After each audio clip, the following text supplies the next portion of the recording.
Friendo, Steve here.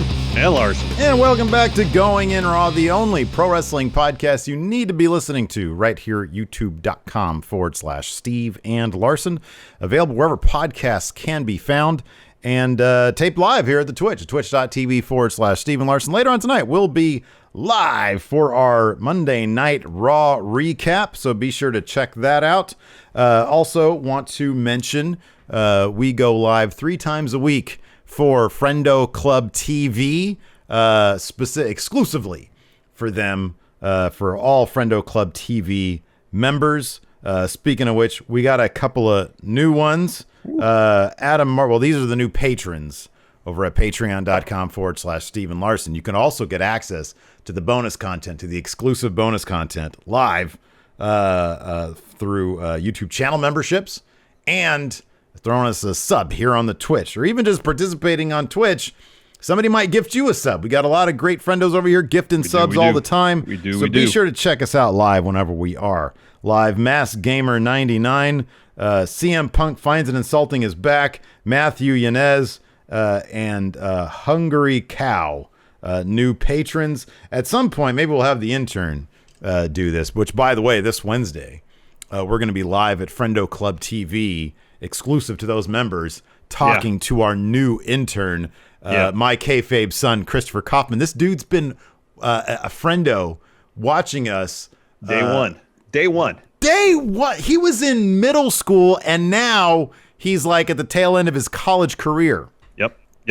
It's crazy. So he's actually, like, literally officially starting tomorrow, our new intern. He's going to be tasked with bringing back best of monthly compilations of Going In Raw, and plus we've got some special stuff for him as well that we'd like him to focus on. But a lot of that's going to be revealed on Wednesday for Ask the Going In Raw intern. Ask the intern, and you can check that out live or on demand as long as you're a Friendo Club TV member. The intern already paying dividends, because I can tell people are going to be signing up left and right for that. You got that right. Correct, Steve. All right, man. What's in the news? Let's kick things off. Let's kick things off with the huge news this weekend, Wrestlemania. So, after weeks of rumors and speculation about where's Wrestlemania 37 going to happen? When's it going to happen? Is it going to be in LA? Probably not. Is it going to be late March? I don't know. Who knows? Well, on Saturday, WWE confirmed that on April 10th and 11th, Tampa's Raymond James Stadium will in fact host WrestleMania 37.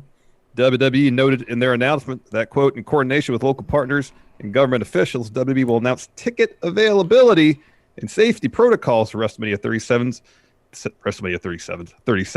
in the coming weeks. So Vince finally gets his fans back at least one of his shows, or I guess 2, April 10th and 11th.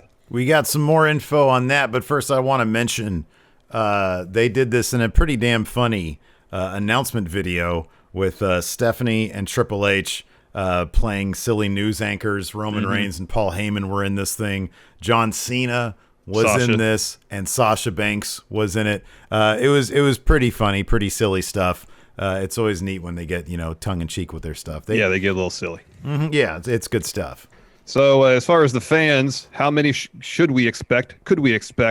Nothing definitive, but Inside the Ropes' Gary Cassidy took a look at some of the measures taken at Raymond James Stadium of late to maybe give us some semblance of an idea of what kind of fan experience might be awaiting those who attend the Showcase the Immortals in Tampa. So Cassidy notes that attendance at Raymond James Stadium for events in the second half of 2020 averaged about 14,400, and that's roughly 22% of the venue's capacity. Raymond James is also the home of this year's Super Bowl, coming up in a couple weeks, 3 weeks, I guess. And the stadium will be selling groups of tickets in pods, and then each pod will be 6 feet apart from the next pod, so on and so forth. Cassidy also states the venue will have an isolation area for fans who might start feeling unwell during the game. Additionally, fans attending the Super Bowl at least will, quote, have to confirm they've not tested positive or been exposed to COVID-19 in the 14 days prior, nor had symptoms 48 hours prior, and have not traveled to any state or international territory subject to quarantine advisories. Again, these are measures in place for the Super Bowl, not WrestleMania. Yeah. When you say game, if somebody feels unwell, if their quarterback just threw a pick six. And you go, oh, I don't feel too good right now. And they have to go. They go to the isolation area, and then like, oh, okay, my team's making a comeback. I feel great. I mean, what is it? If they get a sudden bout of COVID symptoms, is that what that area is for? I mean, well, I guess if you another thing that's mentioned here is you got to wear a mask basically from the moment you pull into the parking lot until you get back in your car. Sure. Yeah. Unless you're eating, that's the only time that based on this report, that you can take your mask off.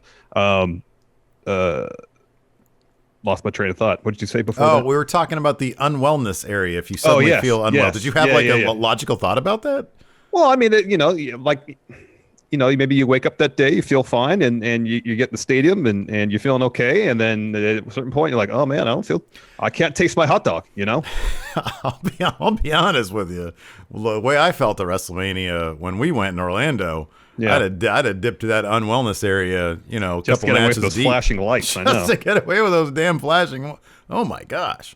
Yeah, you don't like that at all.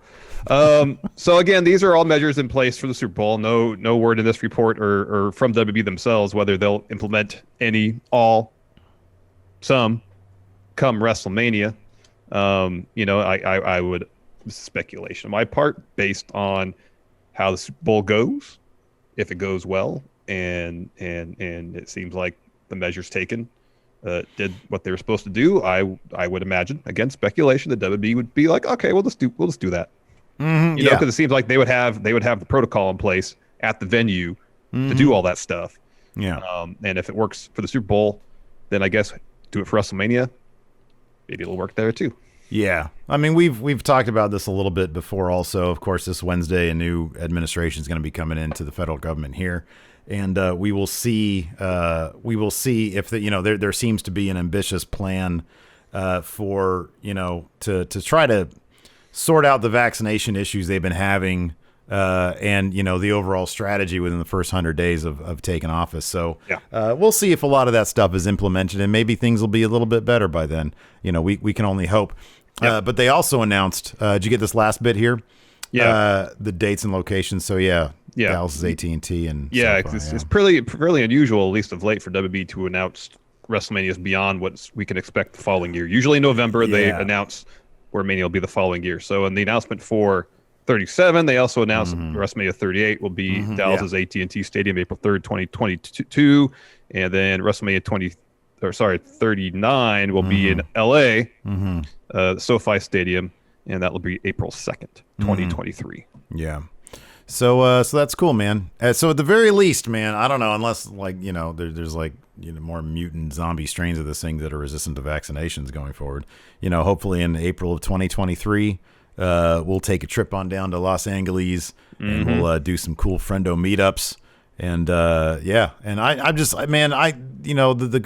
great time that I did have in Orlando was like the rest of the time, which was all going to indie shows and stuff. Yeah, that was great. That was really terrific stuff. All right, let's move on. Dude, I kind of feel at this point that Impact is becoming almost like a weekly mini Triple Mania type experience with you, me, and the Enforcer. I've been having a blast watching Impact with you guys. Same. Hard to kill, especially now that we've roped the Enforcer in for the Going In Raw Predictions Trios title. Yeah. It was a blast. It was watching it. And before we get any further, I gotta say, man, I'm so proud of you. I knew you would do it. I'm so very proud of you. You won predictions for Impact. So these two titles are going to be added. So keep an eye on our Instagram for Larson's immaculate, beautiful picture of him adding these to his Ultimo Dragon-esque run. Dude, you've been killing it on predictions lately. I got to say, I love you so much, and I'm so very proud of you. A wortty champion. Man. Thanks, man. a worthy champion if I've ever known one. If it hurts to say it, you don't have to be so effusive. If it hurts to say it, man. I think you're great. You did such a good job. You have to bite your hand as if it's like painful for you to utter those words. You didn't see that. No, man. No, I did see it. And anybody here watching the video could see that, obviously. I am. So simple congratulations. Thank you. I appreciate all the kind words. But if it causes you physical pain, you don't have to go that far. No, not at all. You're absolutely great. think the world of you. Oh, now it's starting to. Hold on, wait. Can we please talk about Hard to Kill now that I got that out of the way, so that we can jump ahead to this Ethan Page stuff, because it's really hilarious. Yeah. Okay. It's tragically hilarious. Hard to Kill was a really good show. It was a really fun show, right? It was a really good show. I mean, outside of, part of it. So the X Division match was edge of your seat stuff, partially because of the predictions aspect of it, but also it was a really good match. But then the main event was awesome. Mm-hmm. Again, partially because whoever the outcome of that directly played into who's going with predictions. Yeah. But I didn't think there was a dud in the show.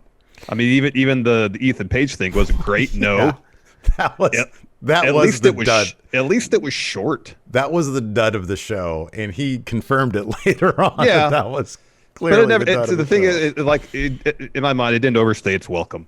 No, it was like 3 minutes long. Yeah. Yeah, it was short. It passed by quick. Was it beguiling and confusing? Yeah. But, it was what it was. And if it was like 10 minutes, I'd be like, oh, gosh. No, thank you. But it was short, so whatever. It's fine. Mm-hmm, yeah. Yeah. No, I thoroughly enjoyed it. Again, we've got something really cool here, I think, with, the communal experience, the community. We had like 400 people watching an Impact pay-per-view with us.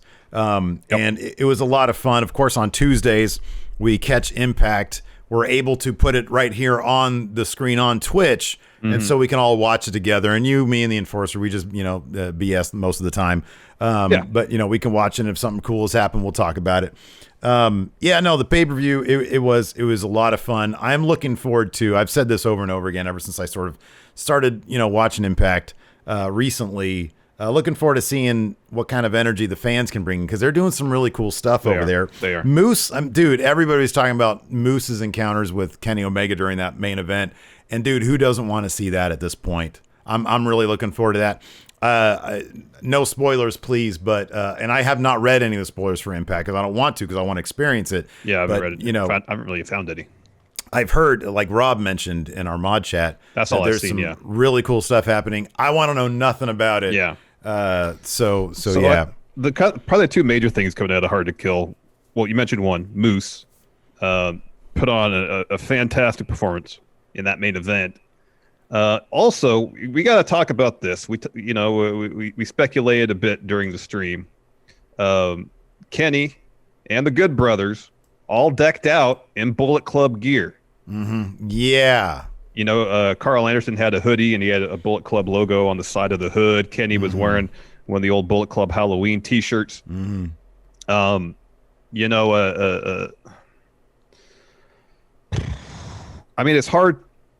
It's not hard to see that and think that something's afoot, Tama Tonga, has been chirping a lot on his podcast talking about this stuff as well. And as I mentioned during our stream of that, with Tama Tonga, you kind of never know. Is he like when he would talk about what was going on with Bullet Club before, when the Elite were leaving and they had all that stuff on Twitter, it seemed kind of obvious that, this guy was not into how all this was being handled. He felt like they were taking the spotlight. The Elite were taking the spotlight from Bullet Club. And you could totally understand why he'd have that point of view.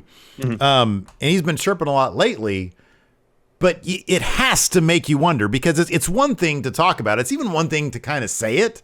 It's another thing to brand yourself that way on a pay-per-view. Larson, something has to be arranged here, right? And is there any chance it's going to have something to do with Jay White?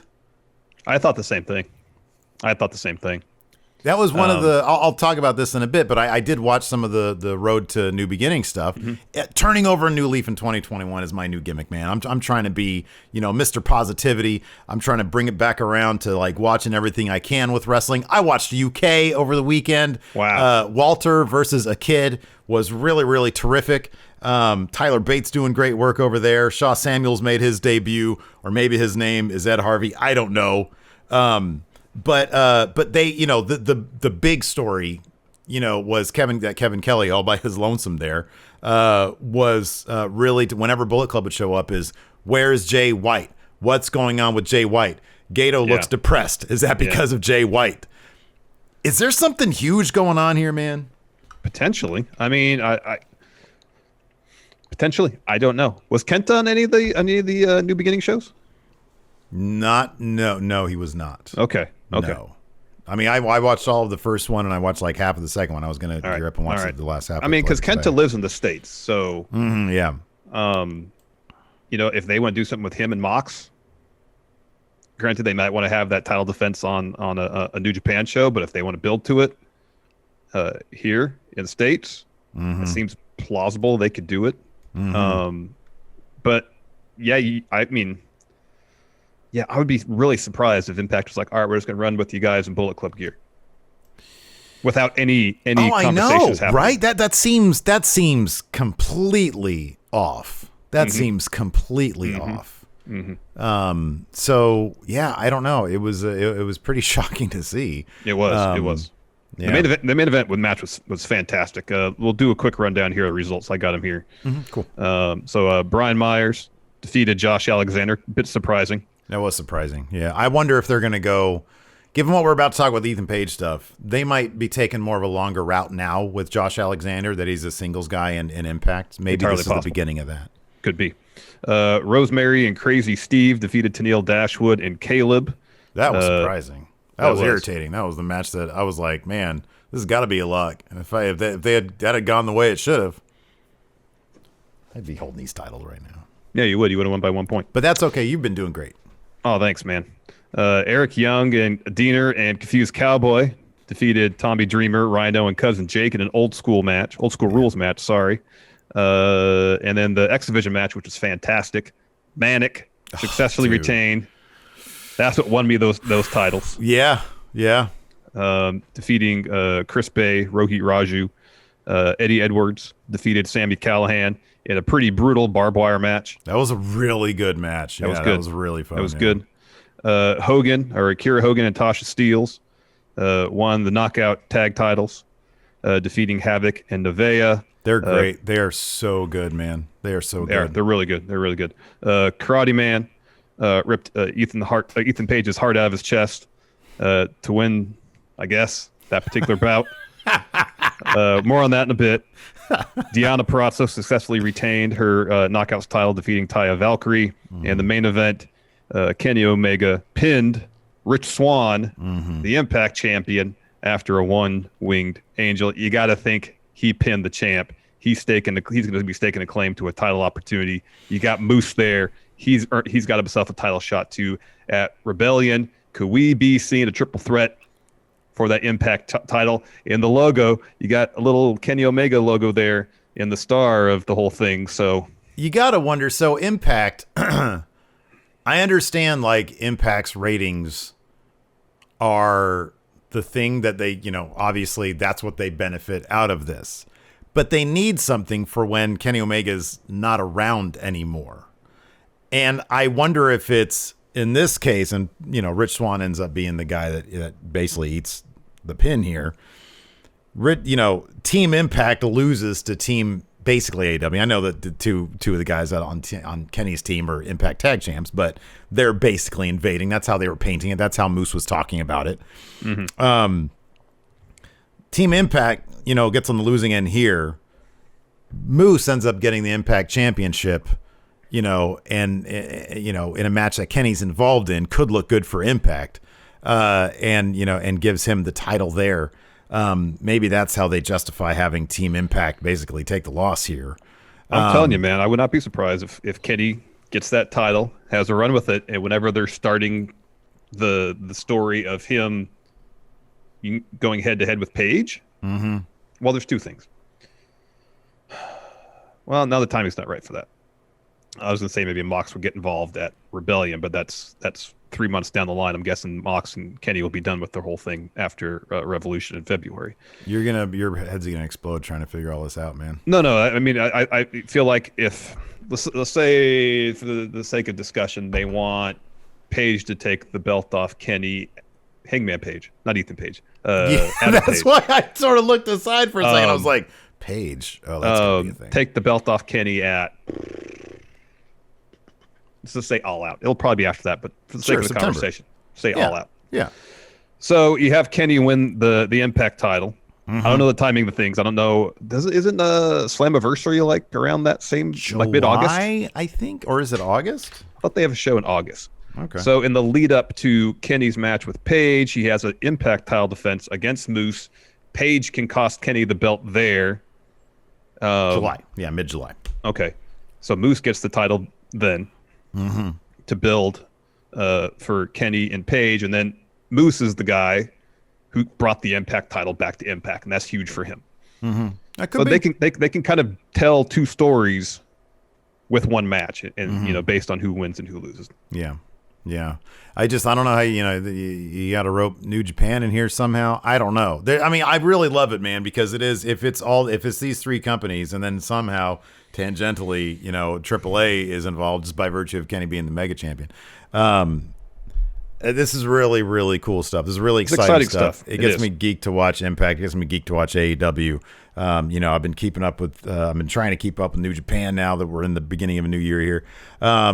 So with all that being said, with nobody really knowing anything at this point, other than there's some interesting stuff going on, not everybody loves Impact as much as we do. Ethan Page seems to have heat with them. Of course, we talked about this. They had the cinematic match between Ethan Page and his alter ego, Karate Man. And it sounds like Page was not happy with how Impact handled this match. He took to the Major Wrestling Figures Facebook group to voice his displeasure with the final product. This is what he said. I'm so embarrassed with how Impact lazily edited that segment last night and forced it to be a joke. I felt the thought of the same guys fighting each other was comedy enough, and the more serious we took it, the better the reaction would be. But because I left the company, they lied to my face and just did what they wanted the whole time.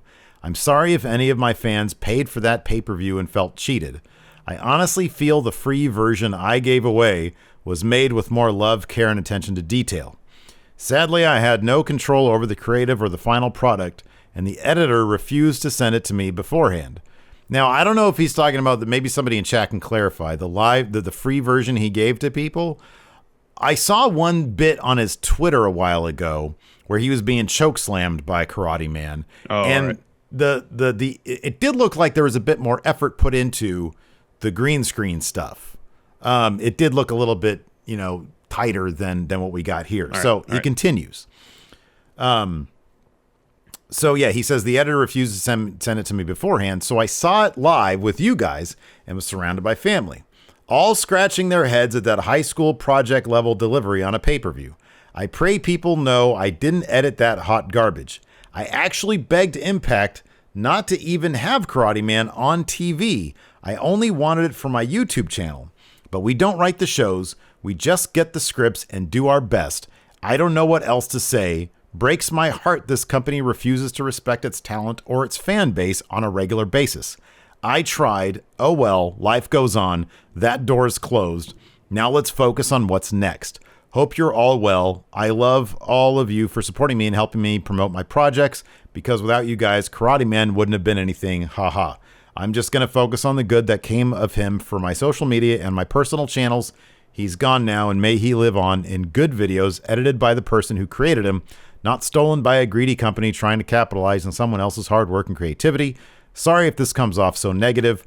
I know I'm usually a positive light for my fans, but today I need to just be honest. I was lied to, I was hurt, I was disrespected, and I need a break from it all. First off, I couldn't imagine how heart-crushing that would feel to sit there with your family and watch something that was that when you intended it to be something completely different. That has to be rough. That has to be horrible. Yep. I will say this though. Number one, I really like Ethan Page, and I hope wherever he goes, he kills it. Because I really do. Mm-hmm. I think that more than anything, he's like, to me, he is like a band who or like an artist who hustles and works so hard, and the shape that he got himself into is amazing. And for that reason alone, I want him to succeed, because he has done such a great job marketing himself. If any independent wrestlers out there who are coming up want to see how you get your name out there, follow his template, because his fan base knows it. So understanding that, I don't know how much better, and it's difficult to say, but you see the footage that he shot. I mean, regardless of how well or not it's green screened, the Karate Man thing, I mean, some people like it, some people get the humor in it. I've seen other stuff of the Karate Man stuff. It's not necessarily what my thing, but I get why people like it. People like, overboard cheesiness and corniness, and I get that, and parody or whatever. And it's a very ambitious concept that he came up with, fighting oneself against a green screen. But I just don't know that it would have, I mean, I don't know what they could have made, like the cinematics better, I guess. I just, I don't know how much better. Yeah, I know. I mean, I guess I don't know if his original vision for it, because when they keyed out the green screen, they had them fighting in all these, like on a waterfall and all these kind of crazy locales. Was it supposed to be that? Was it supposed to be more grounded? Yeah. That's I just don't know. And if his vision for it was, well, the concept of me fighting Karate Man on a green screen situation is ridiculous enough. Let's just play it more seriously and it'll be funnier because of it. I understand that point of view as opposed to going overboard goofy with it. Well, there is another side to this as well. Sorry, do you have another point there? No. Okay. There is another point. There is another side to this as well. And that is, we don't know how much time Impact had. We don't know what their editor is capable of. We don't know how ambitious they could have had the budget to allow this to be. It's one thing if it's a dude's passion project and he's willing to put in 24 straight hours, and then go another 24 straight hours after a break. If Impact has like a 9-to-5er doing the best job he can, I mean, I don't know the editor's point of view on this. Somebody worked on this. My understanding is this was shot, I think, in November. That's what I thought I read. Yeah. So it's been in the can for a bit. So, I mean, I understand that, I'm sure whoever they have working production Impact, they have, other duties they have to do. I'm sure they have to put the actual shows together because those are all shot in bulk. I mean, there's tapings this week for Impact. So yeah, I don't know what their production staff is like. I don't know what their hours are like. I don't know if they have the capability to put, serious money into anything beyond their weekly television show. We just don't know. Yeah. Just don't know. Yeah. So, hopefully he goes on to succeed with whatever he's doing. You can hope that there wasn't malice here on the part of Impact. Maybe we'll get more of the story fleshed out, in the days and weeks to come. Yeah. Yeah, that's a possibility. So anyways, moving on. Like I said, man, I'm turning over a new leaf here in 2021. I'm trying to watch as much wrestling as I can. Road to New Beginning. I'm going to talk about that. All right, before we continue, here's a word from the sponsor of today's show, ExpressVPN. Are you looking for a way to keep hackers from taking a steal share to your online data? Then check out ExpressVPN, because it'll keep all your network data safe and secure when those hackers try to go heel on you. Steve, I don't know if you know this, but there are literally hundreds of VPNs, hundreds of VPNs out there. But we go with ExpressVPN because it is ridiculously fast. There's never any buffering or lag, and it's compatible with all your devices, phones, media consoles, smart TVs, and more. And it works with all your streaming services, so you can watch what you want on the go or on the big screen, wherever you are. And if you visit our special link right now, expressvpn.com/GIR, you can get an extra 3 months of ExpressVPN for free.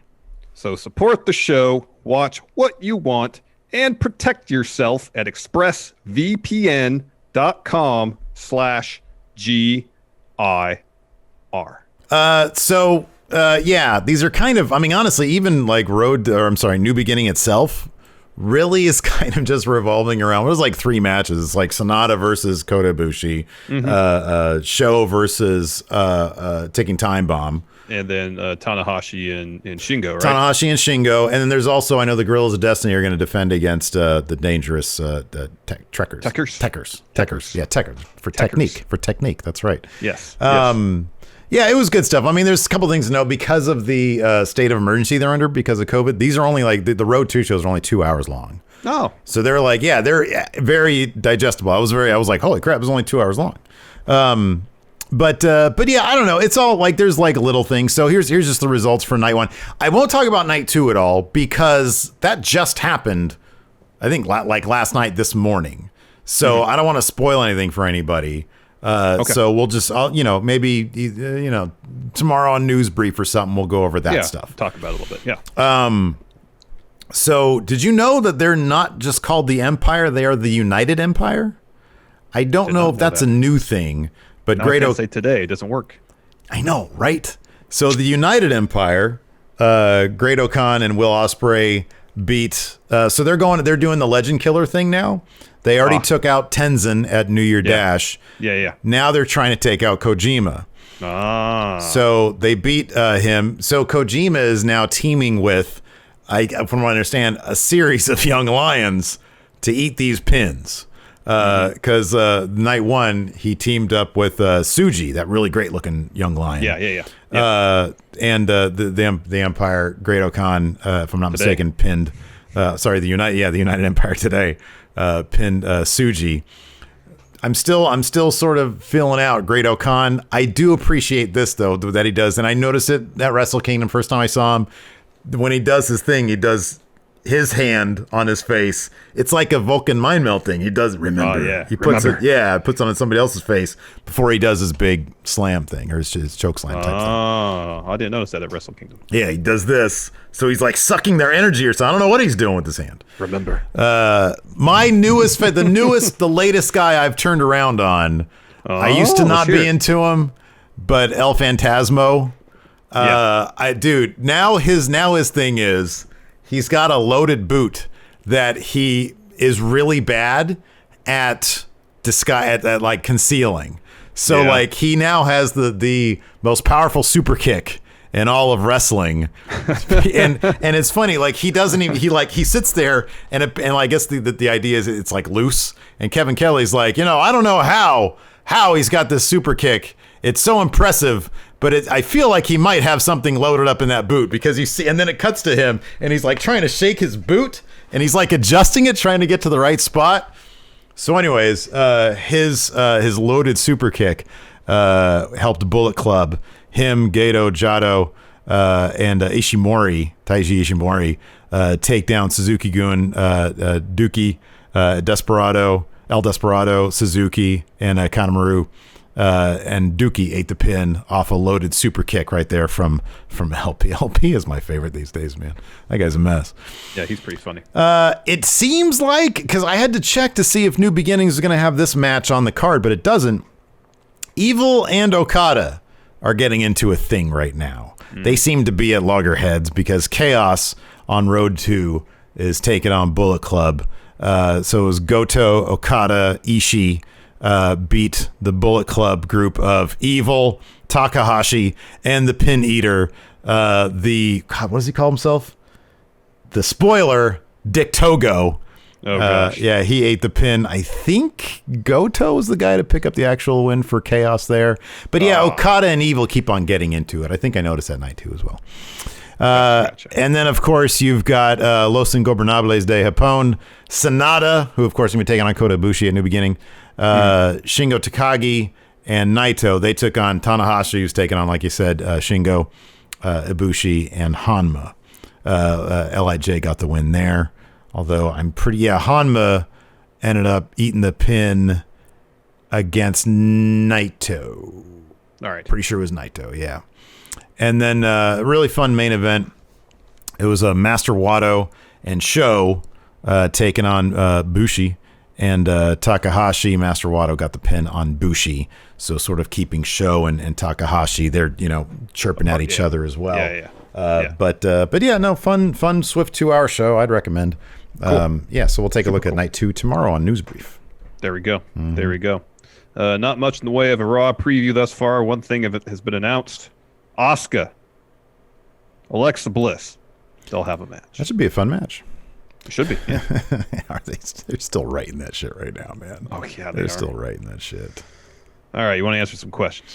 Yeah, let's do that. We have every Monday we put up around 10 a.m. or so. We put up 10 a.m. Pacific. We put up a question thread on the Twitter at Real Going In Raw. Of course, we're also on the Instagram there at Steve and Larson. Yep. Let's load up some questions here. There we go. I got some right here. Edward 421. What are your guys' favorite wrestling pay-per-views before and after the year 2000?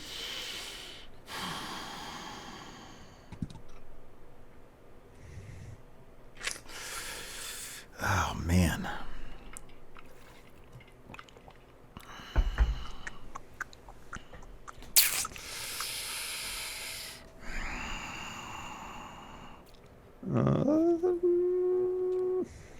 Man, I don't know, dude. Probably got to give it to the one that got me into it. The one that got me into WWE, man.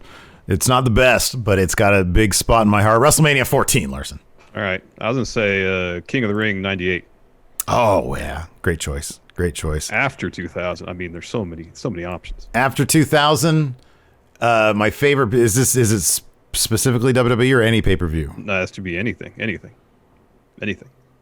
It's a hard choice for me between last year's Wrestle Kingdom. I'm sorry, last year's Triple Mania and the Wrestle Kingdom that had Okada versus Omega. Was it 12, I think? Yeah. Was that 12? I think so, yeah. It's one of those two because those ones, man, you know, you got... for me, it's whatever the most recent Triple Mania is. That's my answer. Oh, okay. So it's just continually one-ups itself. Yeah, one up. Dude, number one year, I saw this on Twitter, so who knows if it's true. Blue Demon Jr., is he running for office? I saw that too, yeah. And if he wins, he will reveal his ID. You can do that?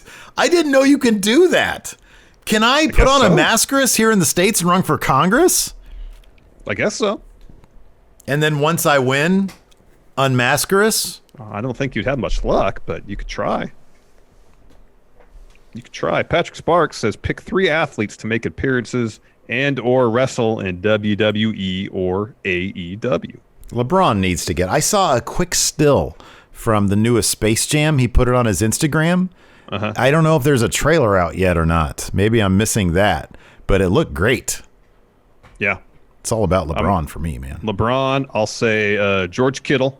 He's a huge wrestling fan. Okay. Tight end for the San Francisco 49ers. And I'll say Damian Lillard, another huge wrestling fan. Oh, you know, the Kings, we've got Halliburton. Yeah. He's a big wrestling fan, too. Shawn Michaels, retweeted him or something. I saw that. So we should try to get him on the show. I agree. But I don't know. He might be too big for us now. I mean, he's starting now, and he's like a potential Rookie of the Year candidate. That guy he can ball immediately. That's what I heard. It's crazy. Losing effort last night. De'Aaron Fox put up 43. 40. Yeah, 43. 14 assists or something like that. Yeah, best highest scoring game of his career. Kings come up empty. Not a playoff year for them. There's still a lot of season left, though. Lots of season left, but they gotta get it together, man. Yeah, White Brownie, after Adam Cole claiming NXT as main roster, in your opinion, what would help NXT stand up more instead of being labeled developmental? They got to be on their own night.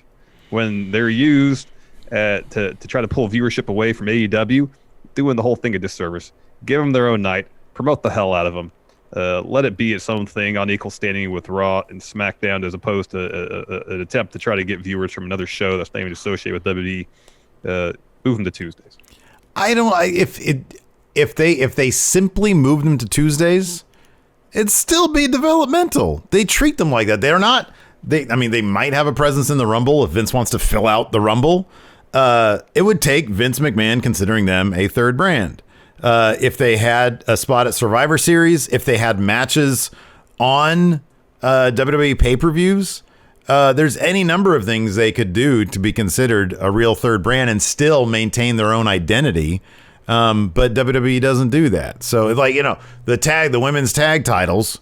Oh yeah, they're cross brand. They're all brands. No, they're not. They never come. They came to NXT once or twice. It might have been there twice. It was Sasha and Bailey, And then did they do before that? Maybe. Like at the outset? Wait, maybe they did it once at the Did outset. Asuka and Kyrie defend him in NXT? Yeah. Yes. I think that's twice. There you go. Twice then. Needs more than that. Reed, seeing that Kenny pinned Rich Swann, when do you see them going 1-on-1 for the Impact title? Do you see it being Moose versus Kenny for the Impact title? Yeah, we sort of talked about that a little bit. Could be a triple threat, eventually, though, leading to Moose getting that title from Kenny. I think that'd be huge for Moose. Oh, man, Jake, so good. He That Spanish Fly, man. God. Insane. The standing moonsault was pretty crazy, too. Yeah. Yeah.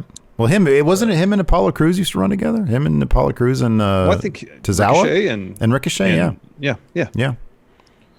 Jake Smith, most underrated Impact moments from before y'all started covering Impact. Jake says for him, it's Kurt Angle's moonsault versus Mr. Anderson in 2010.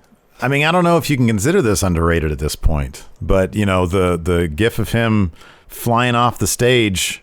Oh, that's so crazy. Just doing insane stuff. You know, I mean, yeah, dude, Kurt Angle. That's why, you know, I got to get that Impact Plus. It was weird. Like, I went to Impact Plus, and I don't know if I'd already signed up for an account or something, but like, I was just able to watch. What was it? Genesis. What was the last one that was on? Genesis. Yeah, Genesis. Like, I don't remember putting in any of my payment information. It just was on. Maybe they're having, you know, like sometimes HBO or some of the movie channels will have like a preview weekend or something. Maybe they have an Impact Plus preview. Could be, yeah. Genesis. This is more of an Ask Stephen Larson question, but since we're having Ask the Intern this Wednesday, we can answer this one here. Sure. Will Combs, power rank each year a top 5 favorite bands or artists. Oh, wow. Okay. I don't know why I always have to get out a piece of paper for this. This off the top of my head, Sonic Youth, Radiohead, I guess probably the Beatles.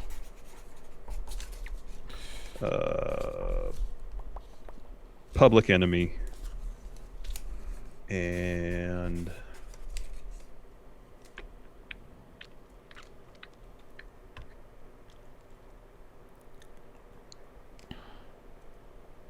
those first 4 are pretty easy. Fifth spot. My top 3 are very easy. I guess I'd go here. I don't know. Radiohead, the Beatles, Soundgarden. And then I think I've got Dr. Dre and Pearl Jam. I think that rounds out my top 5. It's good. Sounds right to me. It sounds right to me. That's good. Like I said, I'll say Outkast. Okay. Next. The Wild Dude, who do you think is a recently misused or rarely used star in WWE today that would have make themselves an absolute megastar in the rock and wrestling era? And who was misused or rarely used wrestlers from the rock and wrestling era who would be a huge star today? Any of like Keith Lee is immediately who I think of. Any big dudes who can do crazy cool shit would have been huge. Because like Hogan, you know, back then, big dude used to just sort of like, you know, he would have his whatever 3 moves of doom or whatever. But like you get a Keith Lee back then doing moonsaults and shit. Oh man, he would have been huge.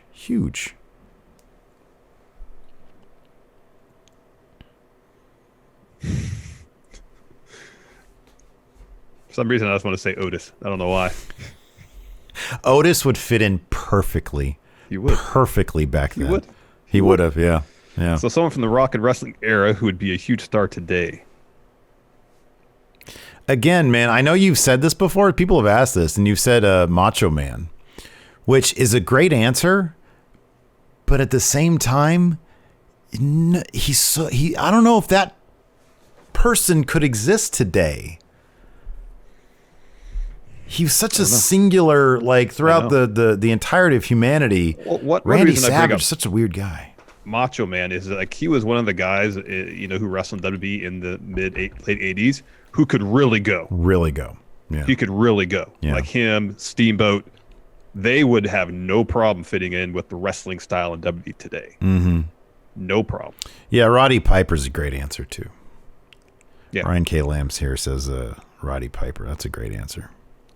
Paul Orndorff, NJWP. What should AEW aim to improve on this year? first and foremost, still has to be getting the creative more consistent for the women's division. Correct. Yes. They've made some strides this year, but there's still a ways to go. As far as I'm concerned, that's it. That's pretty much it. Gareth Nicholas, Brody Lee, and Bray Wyatt decide what wrestler has that special charisma needed to be a cult leader. Aleister Black. Oh yeah, that's a great one. That's a great answer right there. You think anybody, you know who ironically would be a terrible cult leader? Seth Rollins.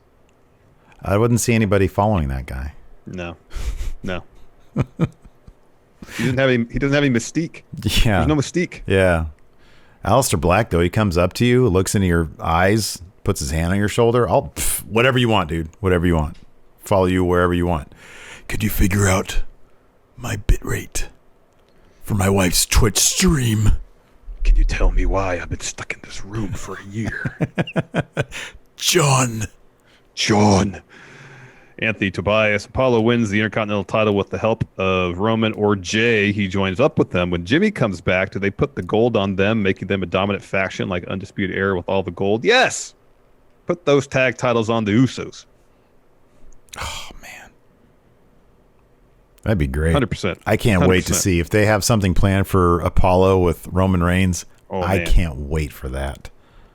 Oh, man. I'm just trying to do something. Are there any factions from the 90s or aughts that can work in today's wrestling? Well, let's name some. You had the Right to Censor. Well, you there's had the NWO. Yeah. Evolution. Well, Evolution. DX. Evolution. The idea of Evolution is a great one. Oh, it is. The yeah. idea is a great one. So, yeah, Evolution could totally work today. It'd be like Triple H in the Flair role. Seth Rollins in the Triple H role. Adam Cole and somebody else. Yeah, Austin Theory and John. Let's see here. The real deal. This Omega Good Brothers Young Bucks story has supposedly been in the works for years. How likely do you see Gorilla's Destiny, Jay White, or Fale being involved as well? Very likely at this point. Very likely. It has to be. Ed Fries, does it seem odd that some of the best stories in AEW are on BTE and not being shown on Dynamite? I don't know, dude. It depends on. Oh, sorry. Go ahead. No, go ahead. It depends on what you consider best, because BTE, and by the way, I'm going to watch that later on today. They're great at fleshing things out. They're even better at just being a fun behind the scenes, tapestry of, what goes on a weekly basis. That's what I tune in for. I mean, I think that there might be the perception of that because Hangman Page has done some really good stuff on Being the Elite. And yes, I would probably agree.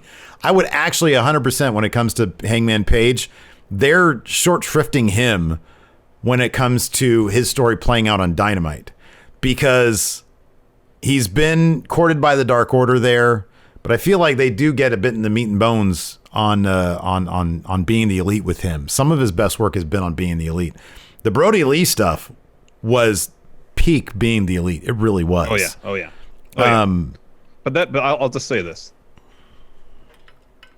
you can't have him screaming, hurling out expletives on Dynamite the way he was on Being the Elite, and that was part of the fun in watching it. What kind of man lets his wife post thirst trap photos? Oh, that was so good. Well, she calls me daddy. That was so good. Oh, man. Oh, that was so good. It was so good. Gosh, that was so good. You could have, I think, but you're right. Like him dropping the F-bomb every 2 lines, you can't do on Dynamite. I do think that they could have found a way to get that dynamic a bit more across on Dynamite. This is what I kind of enjoy about the dynamic between Dynamite and Being the Elite. So if you do watch Being the Elite, you're rewarded watching Dynamite because there are references to it. Yeah. And because there's references to it, and sometimes pretty directly to Being the Elite, and this might, for all I know, this could be intentional. I don't know. Where they don't give you the full, a cornucopia of what they're doing from a creative standpoint on either. So it's not necessarily necessary to watch both. Yeah. But your experience is enhanced by watching both. Because I agree with you about the Hangman stuff, because they do plenty on Dynamite to give you the kind of sketch of the story that's going on. Yeah. And enough if you're a casual fan that you can follow along and you know motivations and stuff. Is it the full picture? Maybe not, but you get enough of it so you're not lost. Yeah, right. Yeah. Dalen Dula, recently the faucet in your kitchen became a gateway to the underworld, and shadow demons come in and out as needed. Oh, no. They are relatively friendly demons, but their use of the faucet is causing it to leak and running up your water bill. What wrestler do you call to fix the leak? Is the leak the bigger problem over the demons? Well, they're friendly demons, so I guess they could help you, huh? Problems. Yeah. I'll say this: I don't know if Cody knows anything about plumbing, but he's the son of a plumber. Yeah, you think it'd run in the family? Might run in the family. Maybe. It's possible. Yeah. Possible. Let's see here. Alex Foster, we talked about how bungled Roman would be on Raw, but how good would Retribution be booked on SmackDown? I give SmackDown the complete benefit of the doubt at this point, because they really don't get anything wrong. It's like whenever they give Mustafa Ali a mic on Raw Talk, he advances their story. Was there actual heat on them for that? Do we remember that? I don't know. I don't know. You never know with that stuff. You never know. I mean, I think, isn't Aleister Black on SmackDown? I honestly don't know at this point. Yeah, I don't know either. I honestly don't know. Okay, so people in chat are saying he is. Yeah, I think so. Is he just, Vince has to hate him. I mean, Daniel Bryan's out there putting everybody over. And he's not even on TV. It's pretty ridiculous. Greg Morris, what is the best worst finisher and the worst best finisher? What's the best worst finisher? The best worst finisher is the Rainmaker. It's a leg drop. It's a leg drop. Well, I was going to say the Rainmaker, but you're probably right. It's a leg drop. I mean, that's, traditionally, to me, it's like the leg drop and the Rainmaker. What's more powerful? Probably the leg drop. Yeah, I mean, it would only take one. But they're both like, kind of ridiculous moves. Well, I mean, in typical pro wrestling arsenals, they're fairly standard. Yeah. A ripcord or short arm clothesline and a leg drop are typically pretty standard moves. The worst best finisher. Now, how would you qualify the worst best finisher? Something that looks really cool that somebody's finished, but by itself, doesn't ever win a matches. Like Destino looks really cool. Yeah. But in a major match, he has to hit a minimum of 3. That's true. It does look cool.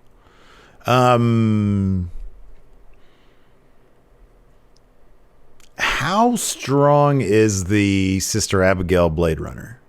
Sister Abigail's pretty strong, I think isn't so. it? Yeah, Sister Abigail's pretty strong. That's a great looking finish, by the way. It is. It's a great finish. Alt Zero Star, any thoughts on the Ryback tweets? My philosophy usually is don't pay attention to what Ryback says.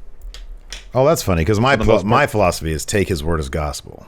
I did see Mark Henry's response to at least something Ryback said, and Mark Henry's response was pretty funny. So what exactly did he say? I don't know. You're asking me. I just said I don't pay attention to what Ryback says. Don't yell at me. Let's see here.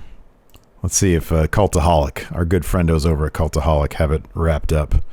Here we go. Okay. Yeah, shout out to Cultaholic. I love those guys, man. They're great. Oh, they're the best. Let's see here. So this is from Cultaholic, from Aiden Gibbons over there at Cultaholic, doing the good work. Says last week the WWE on Fox Twitter account asked fans who they thought was the best superstar to never win the WWE Championship. By the way, Ryback would be on my list.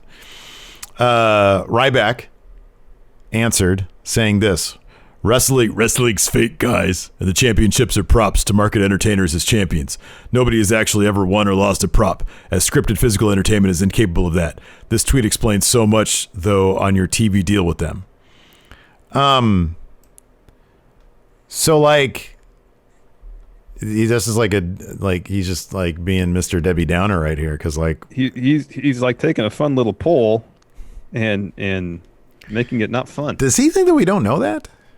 I mean, that's my thing. It's I understand that it's all scripted entertainment, I understand that. I understand that the championships are, I mean, if you want to call them props, call them what you will. They are prizes placed on people that they're trying to make money for the company using these people. Or telling stories using these titles as motivation. Yes. Right.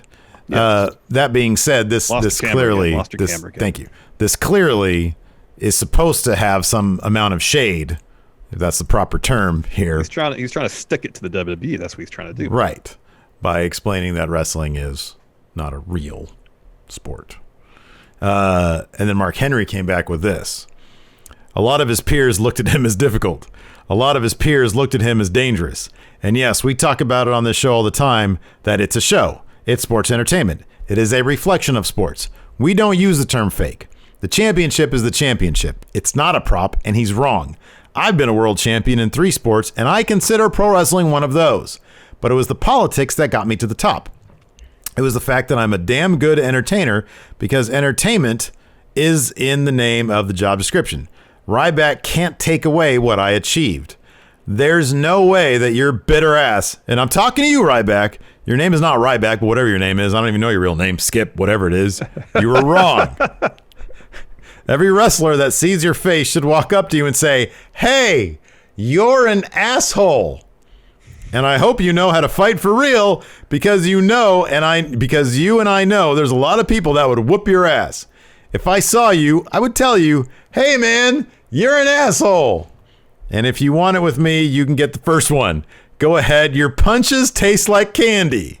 Oh, wow. Such a great line. And there's a bunch of guys out there that feel the same way I do, the way you talk shit on our business. I feed my family with this business. This show, hey, it's a show about wrestling. I'm not an active talent. I'm not an employee, but I love the business enough to not let you sit here and talk shit on it and trivialize it because you failed, because you didn't achieve, that you didn't become champion. He goes on a little bit more. Oh, this is funny. So you feel, he gets personal. So you feel like it's something that's given, that it's a prop. You're wrong. What have you ever been a champion in outside of wrestling? Are you a champion in your own home? Do your dogs like you? Do people around you respect you for being more than a wrestler or a musclehead? I've been a musclehead my whole life, and people respect me for it. You owe the wrestling industry an apology. If you don't, I think that pro wrestlers all over the world should never give you respect. Wow. Ouch. Ouch. So there you have it. Beef of 2021 so far. I guess so. Yeah, man. Do your dogs like you? Wow. Your punches taste like candy? That is a bit of a litmus test. My dog loves me, man. I know your dog loves you. My dog loves me. So we're pretty solid. I love Mark Henry. He's great. Yeah, Mark Henry is great. Panda Police Club, do you think we're in for any surprise returns at the Rumble this year? Brock is 100% showing up, right? I don't think it's 100%. I don't think it's a certainty. Man, I've got so much thinking to do about my predictions for that, because I took Brock. I got Brock for the Going in Rock Cup draft. So, and I do. Here's the thing: I have to separate what I think would be best for the company, and what the company's actually going to do, or what I think they're going to do. I think that story would be absolutely killer. I really do. I think that'd be the best story they could tell at this point. I'd be all about. I mean, everybody else's name besides Daniel Bryan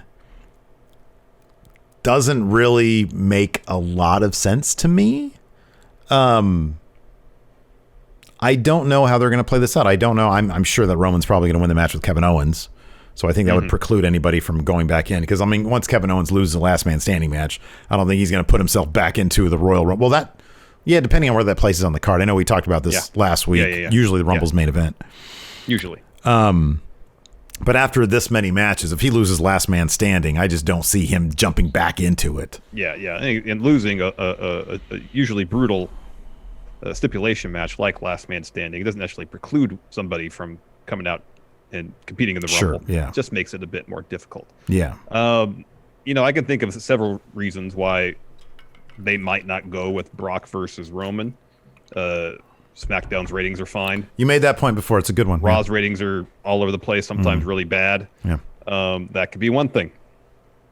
Brock might not want to come back. He might want to wait till there's packed houses. That's I true. just don't know what it is. You know, maybe even, I don't know even if the allure of WrestleMania being in front of 15,000 fans. Yeah, right. Yeah. You know, it would be enough for him to want to come back. We just don't know. Mm-hmm. I don't think it's 100% certain. And here's another thing. If they want to do Brock Roman, they don't necessarily need the Rumble to motivate that. No, not at all. Not at all. They could totally motivate that bout without the Rumble. Mm-hmm. Yeah.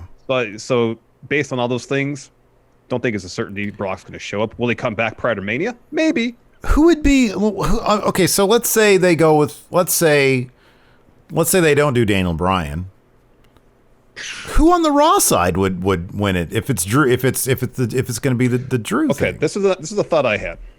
So assuming Drew beats Goldberg at the Rumble, Yeah, sure. and it may not be Mania, but I would not be shocked if at some point they do some sort of triple threat thing with Sheamus, Keith Lee, and Drew. Because that seems to be where the story is going. And they added another pay-per-view. Payback is now Fastlane. Fastlane. So yeah, it's March 21st. So Chambers, February, then March 21st. So, but then again, are you gonna have a situation where Keith and Sheamus both win the Rumble? Is one of them gonna win, and the other one's gonna try to get into that match potentially? I don't know, Dude, I just don't know that. I don't know. Because like Keith Lee, he had his big shot at that main event on Raw. It was terrific. It was really good.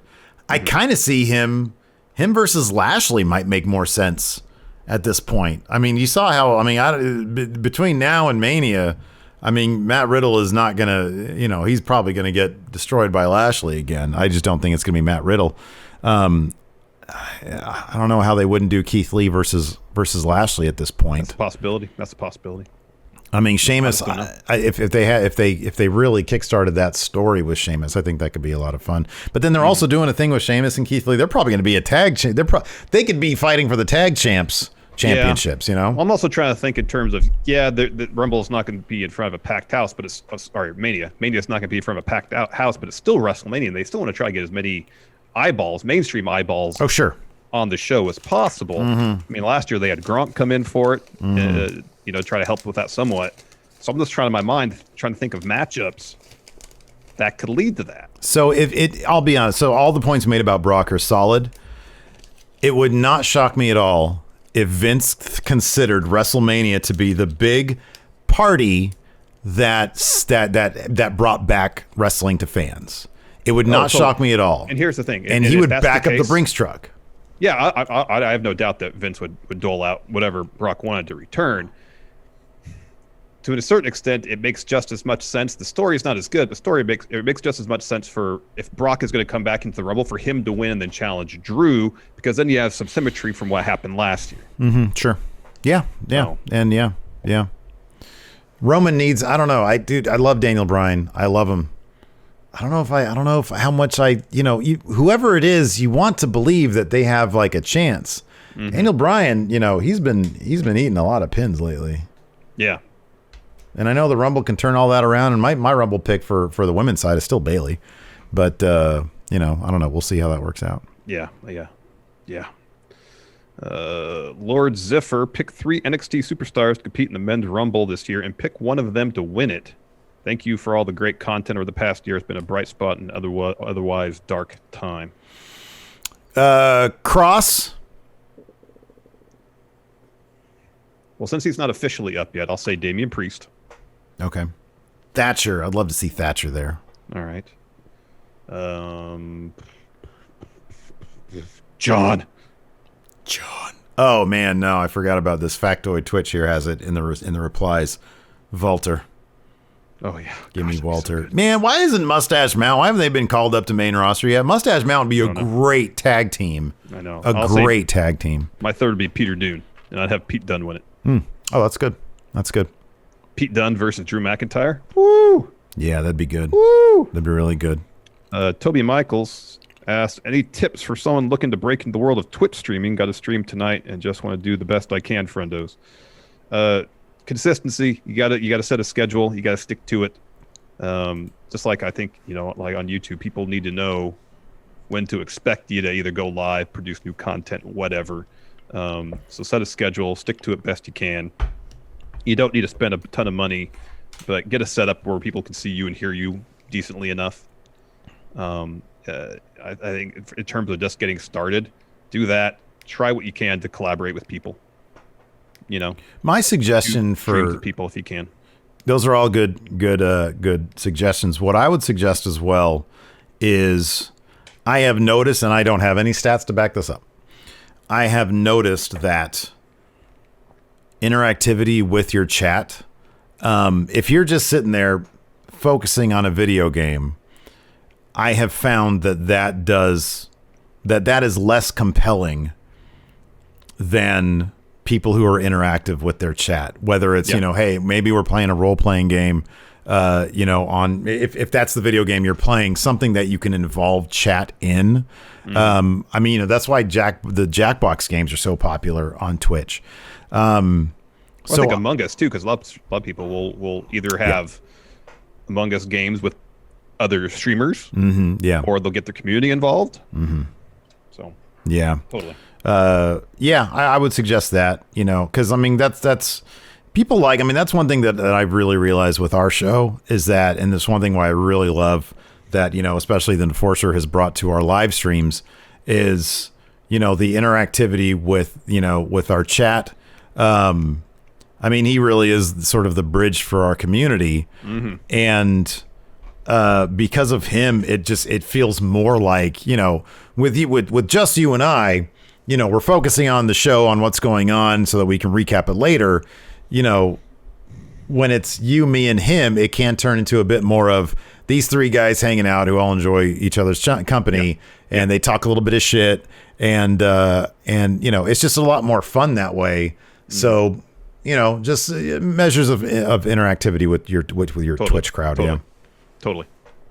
Anyways, 100%. Is that going to do it for us today? Sure. All right. Well, thanks everybody for tuning in. Twitch chat, stick around. We'll hang out for a bit. So thanks everybody for tuning in. We'll be later on. We'll be live later on the Twitch for our Raw recap. Yeah. Just push through Raw. Just push through it. Got to push through. Got to load up some caffeine. Yeah. Anyways, thanks everybody. Till next time. We'll talk to you later. Goodbye.